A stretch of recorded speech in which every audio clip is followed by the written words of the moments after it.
8 април се слави како интернационален ден на ромската заедница на ромите ширум светот. За тоа кои се гладните одбележја на овој народ, како се одбележува овој ден во Македонија, колку новите генерации успеваат да ја чуваат традицијата и што е она што државата треба да го прави за ромската заедница во Македонија. Ќе зборуваме со Марија Сулејманова. 8 април, најпрво сакам да ти го честитам денот. Што представува тој ден за ромската заедница и зошто се одбележува баш на 8 април? Најпрво благодарам за тоа што издвојувате на ни време да не посетите во нашите канцеларии. Благодарам за честитката за Интернационалниот ден на ромите.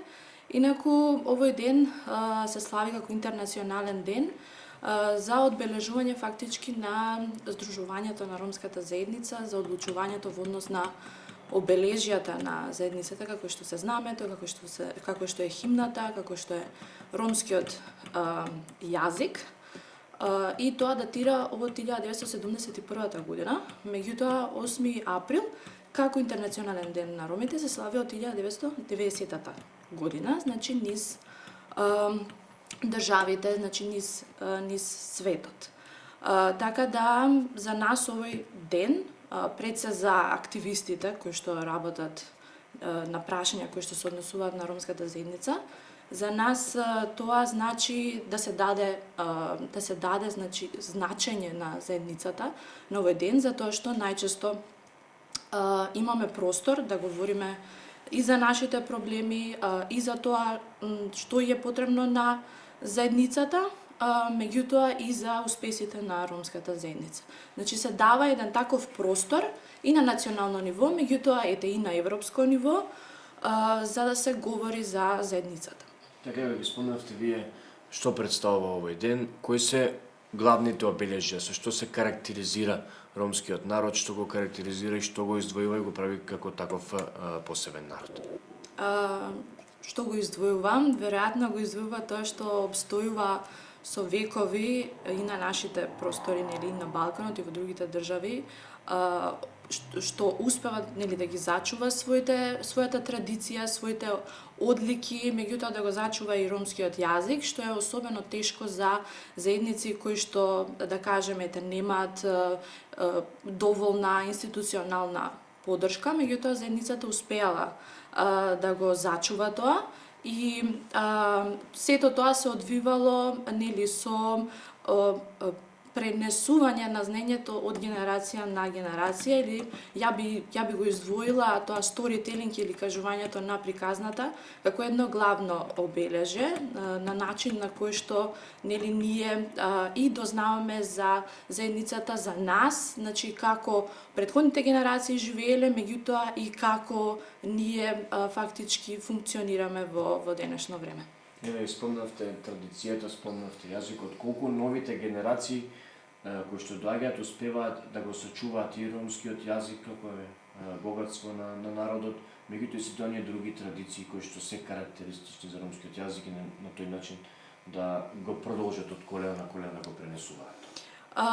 Во денешно време би рекла дека тоа е малце потешко, меѓутоа има, значи, дел од заедницата кој што успева да го зачува и јазикот, меѓутоа и дел од другите елементи кои што се дел од таа традиција.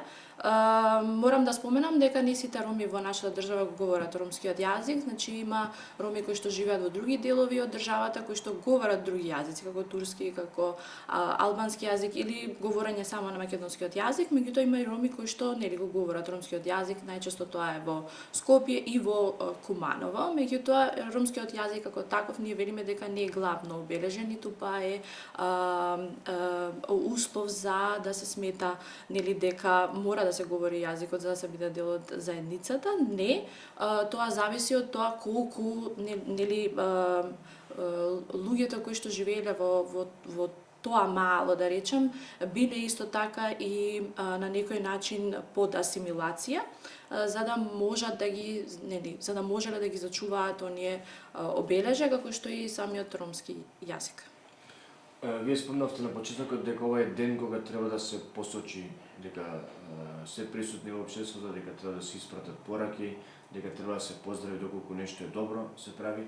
Колку на овој ден, на овој 8 може да се упатат пораки за тоа колку институциите ви помагаат во зачувувањето, во подобрувањето на состојбата на ромската заедница во Македонија?